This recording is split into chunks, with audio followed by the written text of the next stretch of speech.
Assalamualaikum warahmatullahi wabarakatuh.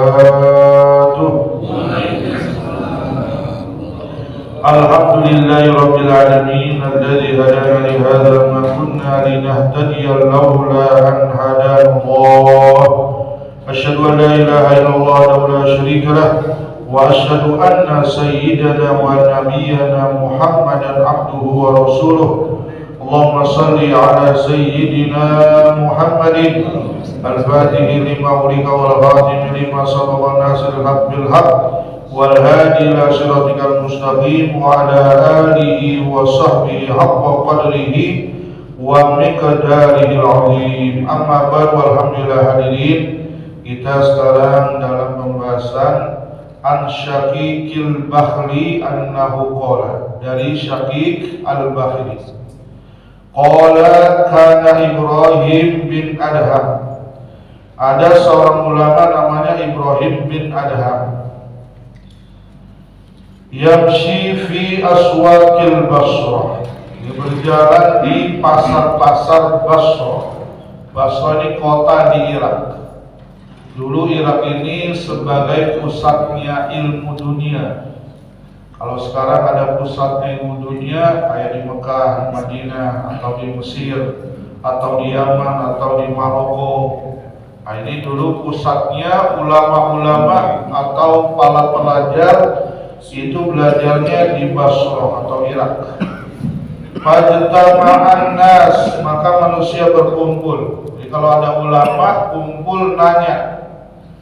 Kalau sekarang ada ulama kumpul selfie. Jadi nggak nanya, gimana caranya kita biar ikhlas, biar kita selamat, itu pertanyaan orang dulu. Sekarang ada ulama selfie Ustaz. Qala Ibrahim bin Adham, pastaman qala Ibrahim bin Adham, inna sa'aluhu an qaulihi ta'ala. Ketika mereka bertanya tentang firman Allah, ud'uni astajib lakum. Ketika ditanya tentang firman Allah Subhanahu wa taala, berdoalah kepadaku pasti aku akan ijabah doa-doa kamu. Nah, ini orang-orang dulu nih bertanya. Makanya kalau ada ulama minimal kita minta doa.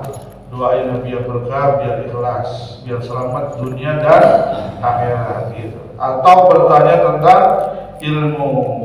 Wa inna munzu dahrin, dan kita nih ketika berdoa udah berapa lama, nada'u falam yastajib lana. Kita berdoa tapi belum diijabah oleh Allah Subhanahu wa taala. Faqala Ibrahim bin Adham ya ahlal Basrah, innahu kanat matta qulubakum min asyrati asya. Kata Ibrahim bin Adham, wahai ahli Basrah. Padahal dulu jarak antara Nabi dengan Ibrahim bin Adham belum jauh. Kalau kita ini udah jauh sekali. Makanya banyak lalainya kita ini daripada umat Nabi Muhammad SAW. Mata qulubakum, hatinya udah mati. Artinya hatinya udah hitam atau tidak bercahaya lagi dengan 10 perkara. Fakaifa yustajabu du'aakum, bagaimana kalau hatinya udah tidak bercahaya lagi atau udah mati, doa-doa kalian akan diijabah oleh Allah Subhanahu wa taala. Nah, ini Ibrahim bin Adham menjelaskan awal wa annakum araftumullah annahu khaliqakum wa razaqakum alam tu'addu haqqahu bi allam ta'buduh kama amarakum. Kalian mengetahui bahwa Allah ini adalah pencipta kalian dan pemberi rizki kalian, tapi kalian tidak beribadah dengan sebenar-benarnya ibadah. Ini yang pertama. Jadi kita mengakui bahwa Allah yang menciptakan kita dan yang memberikan rizki kita itu hakikatnya Allah Subhanahu wa ta'ala. Kalau manusia atau yang lainnya perantara aja. Jadi hakikatnya semua yang terjadi di dunia ini itu adalah kehendak dari Allah Subhanahu wa Ta'ala, termasuk rizki. Tapi kalau kita mendapatkan rizki, kita harus bersyukur dan terima kasih kepada yang memberikan rizki. Itu caranya kita berterima kasih kepada Allah Subhanahu wa Ta'ala. Jadi kita percaya bahwa Allah menciptakan kita dan memberikan rezeki kita, tapi kita kurang memenuhi haknya Allah.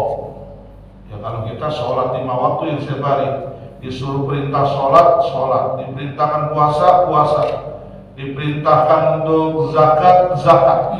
Nah itu dia perintah-perintah Allah Subhanahu wa Ta'ala. Diperintahkan untuk haji bagi yang mampu, haji. Wasaniyannakum qara'tum kitaballahi wa lam ta'malu bihi. Kalian membaca kitab Allah Subhanahu wa Ta'ala dan tidak mengamalkannya, mengamalkan apa yang ada dalam kitab suci Al-Qur'an. Jadi banyak dalam Al-Qur'an itu perintah dan larangan.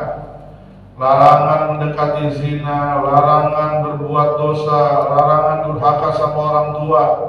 Jadi satu saja larangan yang kita langgar itu menyebabkan doa-doa kita belum diijabah oleh Allah Subhanahu wa Ta'ala. Makanya ada hadis Nabi Muhammad SAW, apabila doa-doa kita mau diijabah, maka awalilah doa-doa kita dengan doanya Zinnun. Zinnun itu siapa?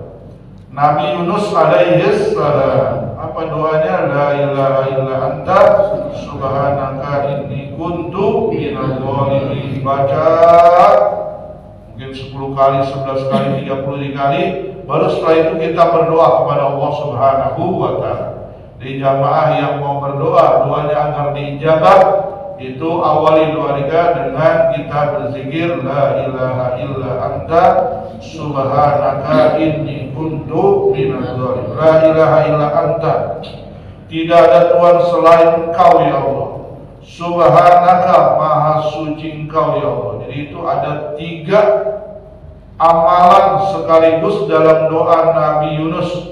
Yang pertama kita mengikrarkan zikir la ilaha illallah atau la ilaha illa anta. Yang kedua kita bertasbih subhanaka. Yang ketiga kita istighfar, inni kuntu minadh dhalimin. Jadi mengakui kita banyak dosa, kita mengakui Allah Tuhan kita, dan kita mengakui bahwa Allah Maha Suci. Nah, setelah itu berdoa, mudah-mudahan doa-doa kita diijabah oleh Allah Subhanahu wa Ta'ala. Yang ketiga, annakum iddaitum adawata iblis wal yattamuhu ay tabi'tumuhu fi awamirihi. Kalian mengikrarkan bahwa iblis itu adalah musuh kalian, tapi kalian malah mengikuti ajakan iblis. Ya, semuanya banyak manusia itu yang tergelincir karena talbisul iblis. Talbis itu tipu daya iblis. Jadi iblis ini menipu daya manusia. Dengan apa ditipu daya? Dengan menjadikan sesuatu yang haram indah.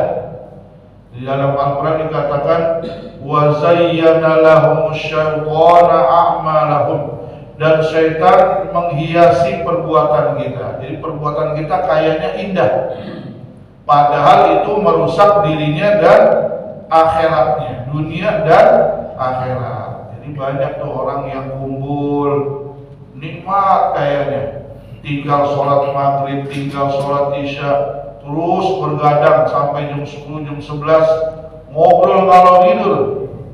Padahal itu nggak ada manfaatnya, bahkan merusak dirinya, gitu ya. Dan yang lainnya banyak perbuatan-perbuatan di mana manusia banyak melakukan perbuatan maksiat sepertinya nikmat. Emang kalau diperhatikan itu kalau misalnya mengikuti hawa nafsu itu kelihatan nikmat.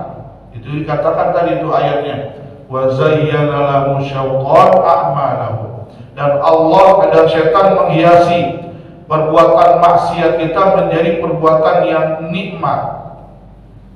Sekarang saya tanya jamaah kalau melihat perempuan pakai setengah baju, enak kan? Pasti gitu ya. Itu sebenarnya dosa kan? Dosa dan misalnya dosa kan? Tapi dihiasi oleh setan, ini kelihatan hikmah. Makanya orang-orang dulu tuh itu mereka pandangannya ke bawah terus.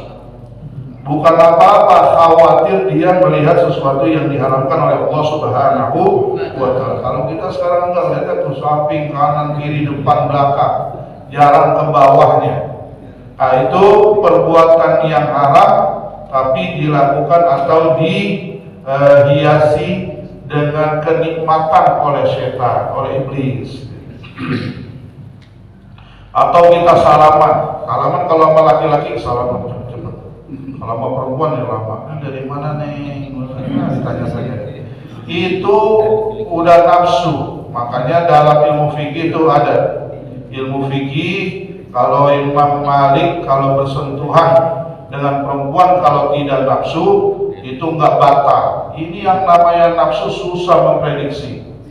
Jadi intinya kalau kita udah merasa nyaman salaman sama perempuan itu udah nafsu. Amin ya Rabbal Alamin. Kayaknya semuanya nafsu semua kayaknya. Ini iblis. Jadi hati-hati dengan inna syaitana aduun mubin. Sesungguhnya syaitan ini benar-benar musuh yang nyata bagi kita. Bagaimana kita nanti memelihara diri kita dari godaan iblis? Ya, setiap hari kita minta ampun kepada Allah Subhanahu wa Ta'ala. Makanya ada amalan yang dianjurkan ketika kita sebelum tidur maupun setelah bangun tidur, itu diantaranya banyak istighfar. Itu waktu sahur tadi itu kita istighfar yang banyak. Yang kedua kita banyak sholawat kepada Nabi Muhammad SAW. Yang ketiga kita baca la ilaha illallah, la ilaha illallah, la ilaha illallah 100 kali. Sholawat 100 kali, istighfar 100 kali agar dosa-dosa kita diampuni oleh Allah Subhanahu wa Ta'ala. Idda'aitum hubbar rasul, yang keempat, banyak doa kita yang belum diijabah oleh Allah. Taraktum asarahu ay amalahu wa sunnatahu ay tariqatahu falam taqtaddu bihi. Kalian mengatakan cinta kepada Rasulullah SAW, tapi meninggalkan asar-asarnya dan sunnah-sunnahnya. Jadi sunnah-sunnahnya itu kita tinggalkan. Makanya banyak sunnah Nabi itu nanti banyak ditinggalkan. Di antara sunnah Nabi itu rapatin soft. Itu nanti yang pertama kali ditinggalkan. Udah nih enakan longgar-longgar, ngapain sih cok? Sono dikit ya, kalau orang udah mau ngerapetin dia suruh sonoin dikit. Sono dikit tuh sempit banget ini. Jadi itu pertama kali nanti ditinggalkan. Merapatkan sop sholat. Dulu Nabi sopnya sholatnya rapat, benar-benar. Kalau belum rapat belum dia mulai. Kalau sekarang disuruh rapat dia yang galakan.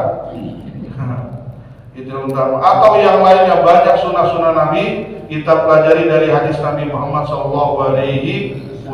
Kita tinggalkan, bahkan kita remehkan.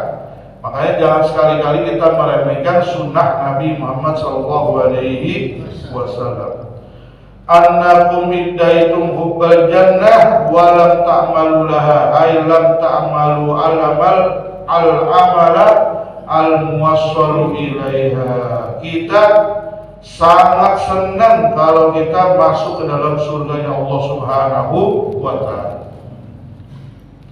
Jadi ditanya sama orang semuanya senang masuk surga apa masuk neraka? Semua jawab surga. Tapi sekarang banyak juga yang menjawab saya mah enakan di neraka karena di neraka banyak selebritis. Selebritis banyak ya. Enakan di neraka dah ketemu selebritis, seluruh dunia ketemu selebritis di dalam neraka. Kalau di surga paling orang sarungan Jadi luar biasa tuh omongan orang sekarang tuh. Orang sarungan, orang yang mulit, orang yang gini dan sebagainya, orang yang di masjid, ya kagak enak katanya. Ini kebanyakan mayoritas manusia pasti suka masuk ke dalam surga. Walam ta'malulaha, tapi tidak mengerjakan apa yang menyebabkan orang masuk ke dalam surganya Allah Subhanahu wa Ta'ala. Apa saja, semua amalan kebaikan kecil maupun besar yang menyebabkan manusia masuk ke dalam surga, nah itulah amal soleh. Jadi jangan remehkan, walaupun kecil, kelihatan kecil, tapi itu nanti penyebab mungkin satu-satunya yang kita mengantarkan ke dalam surganya Allah Subhanahu wa Ta'ala. Kita sering dengar hadisnya, ada seorang pelacur yang dosanya luar biasa, apa saja sudah dilakukan, akhirnya dia memberikan minum kepada seekor anjing.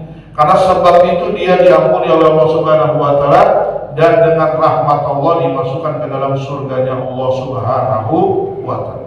Dan jangan remehkan perbuatan dosa walaupun sekecil apapun, karena bisa jadi penyebab itu kita masuk dalam neraka, atau penyebab orang masuk dalam nerakanya Allah Subhanahu wa Ta'ala. Ada orang ahli ibadah tapi kucingnya yang dipelihara gak dikasih makan, akhirnya mati, itu penyebab dia masuk dalam nerakanya Allah Subhanahu wa Ta'ala. Makanya sekecil apapun apa yang diperintahkan oleh Allah dan menyebabkan kita masuk ke dalam surga, itu jangan kita remehkan. Bahkan Imam Ghazali pernah, muridnya mimpi, wahai Imam Ghazali, apa nih yang Allah perlakukan kepada engkau dengan semua amal yang kau lakukan? Nah, Allah memberikan saya kenikmatan hidup di akhirat ini dengan dimasukkan ke dalam Raudhah min Riyadil Jannah. Sebab apa? Apa dengan kitab yang kau kirim atau dengan mengajar kamu dan sebagainya? Wah enggak, saya dapat rahmat ini karena dulu pernah satu ekor lalat masuk ke tintanya dia. Tinta masuk lalat. Kan biasa kalau dulu nulis kan pakai tinta, dicelupin nulis. Kayak dulu kita juga punya pulpen pakai tinta. Itu lalu aku angkat lalat itu, dibersihkan, terbang lagi. Ternyata yang dia kira itu bukan amal soleh, penyebab dia mendapat rahmat dari Allah Subhanahu wa Ta'ala. Jadi jangan remehkan, walaupun itu kecil, tapi ini di sisi Allah besar dan menyebabkan manusia masuk ke dalam surganya Allah Subhanahu wa Ta'ala. Atau kita membebaskan hutang orang lain dan lain sebagainya. Banyak amalan-amalan yang menyebabkan orang masuk ke dalam surganya Allah Subhanahu. Dan banyak orang yang mau masuk surga tapi nggak mau melakukan amalan-amalan ke surga. Sholat entar dulu, baca Al-Quran nanti dulu, sholat duha entar kadang dilupakan, zikir dan lain sebagainya, sedekah dia nggak mau melakukan, padahal dia mau masuk surga. Makanya kita introspeksi diri kita nih, bagaimana amalan kita yang mengantarkan kita ke dalam surga Allah Subhanahu. Wasalis annakum iddaitum khaufun nar wa lam tantahu 'anil dzunub ilmu qiati binnar. Kalian takut dengan api neraka tapi tidak menjauhi dosa yang menyebabkan orang masuk dalam neraka. Ini Ibrahim bin Adham berada di pasar. Jadi di pasar itu jadi tempat dakwah. Kalian takut neraka, cuman curang, cuman yang barang-barang semua dioplos, atau ini dibilang bagus ternyata emang nggak bagus. Katanya hari ini ternyata udah 3 hari yang lalu. Banyak amalan-amalan nih orang yang berada di pasar itu menyebabkan dia masuk ke dalam nerakanya Allah Subhanahu wa Ta'ala. Kalau di masjid itu amalan-amalan ahli surga. Gak ada tuh yang di masjid orang main gaplek, gak ada.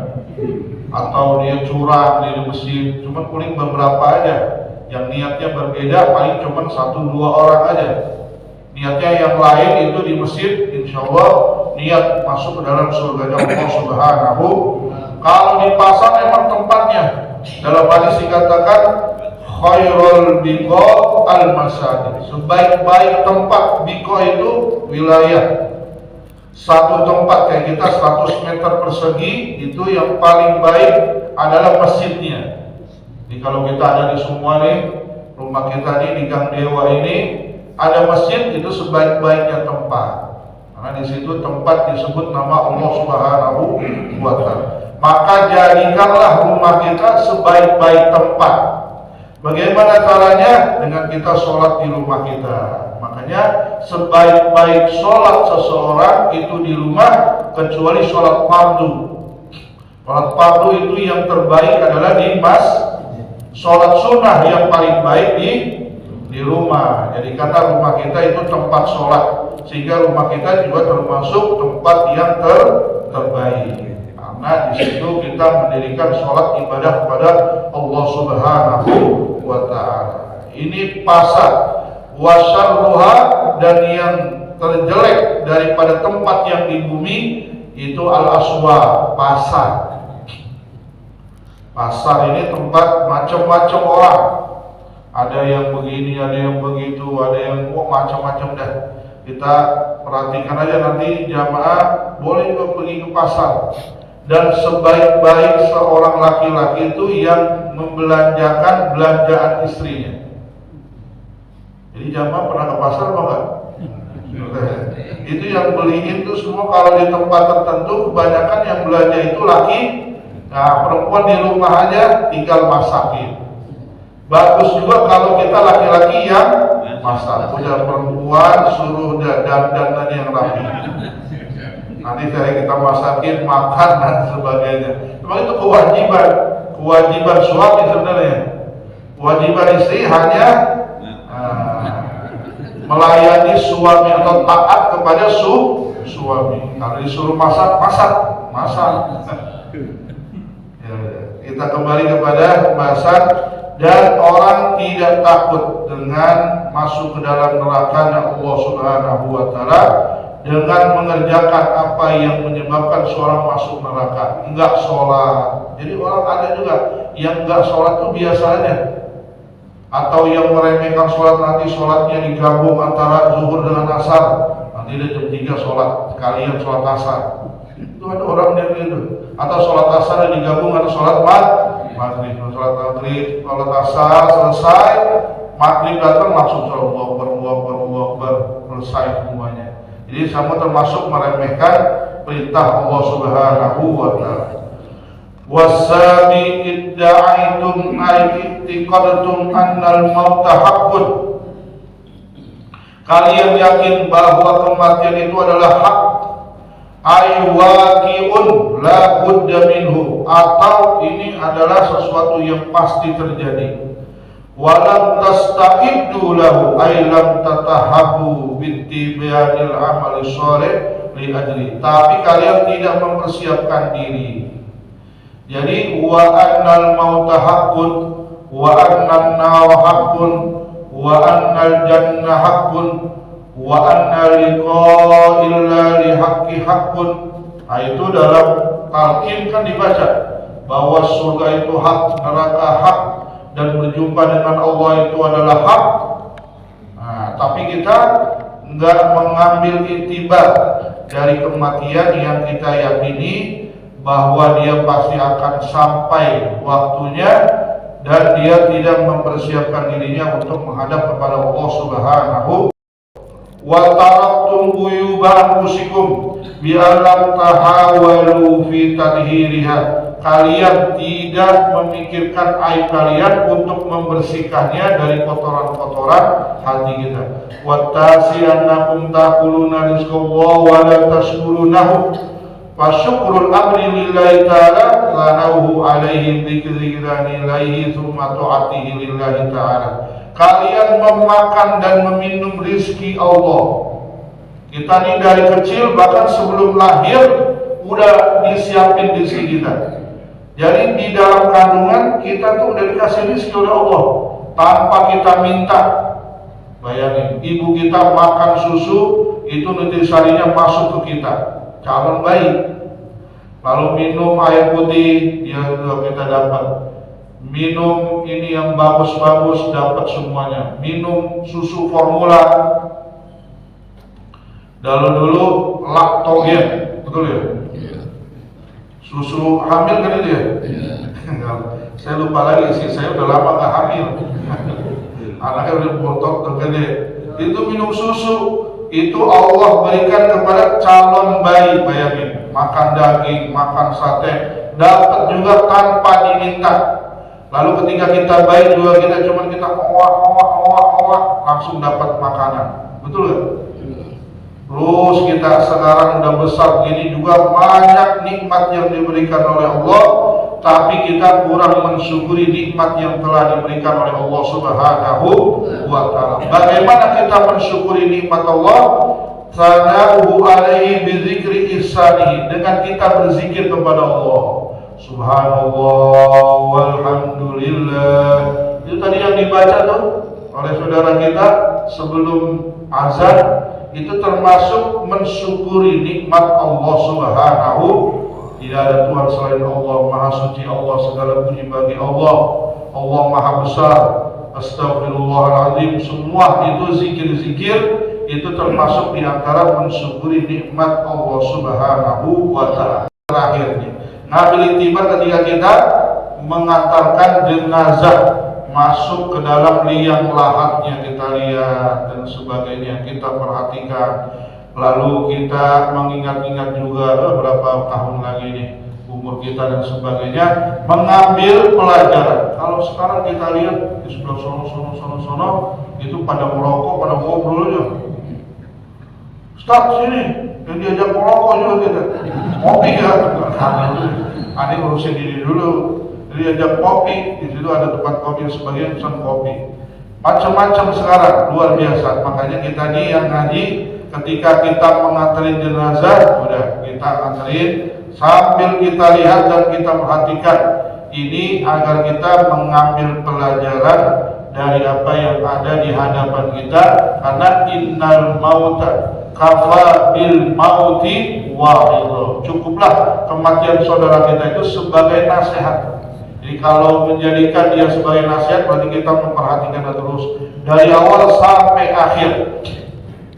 Selesai berdoa, ya Allah, udah nggak ada apa-apanya lagi deh. Tinggal dia sendirian mempertanggungjawabkan apa yang dia lakukan selama berada di dunia. Nah, inilah sebab-sebab doa-doa tidak diijabah oleh Allah Subhanahu wa Ta'ala. Menurut Ibrahim bin Adham, ketika ditanya ayat ud'uni astajib lakum oleh orang-orang di Basrah, ini di pasar, tapi tetap menanyakan doa kita belum diijabah nih. Padahal orang dulu lebih bersih daripada kita orang sekarang. Makanya kalau ketemu ulama, pertama kita minta doa, yang kedua kita bertanya tentang kehidupan yang menyelamatkan kita di dunia dan akhirat. Karena itu nasihat penting. Karena amalan-amalan seorang ulama, orang soleh itu macam-macam, beda-beda. Wahai kiai, wahai ustadz, wahai habib, ini kalau kita masalah dunia dan akhirat gimana nih? Agar itu kita bahagia di dunia, amalannya apa? Udah amalannya sholawat kepada Nabi, istighfar. Ada yang nasihatin kayak gitu. Ada yang nasihatin mungkin sedekah, jangan tinggalkan setiap hari. Ada yang begini, ada yang begitu, macam-macam. Walhasil kalau kita ketemu dengan orang baik, maka kita minta doa dan kita minta nasihat agar selamat dunia dan akhirat. Inilah yang saya sampaikan. Mudah-mudahan bermanfaat dan kita bisa ambil pelajaran daripada perkataan Ibrahim bin Adham tentang manusia yang selamat di dunia dan akhirat. Mudah-mudahan apa yang kita jelaskan dapat tempat di hati kita, dapat kita amalkan dalam kehidupan kita sehari-hari, dan kita semua dalam keadaan kebaikan terus setiap hari. Amin ya rabbal alamin.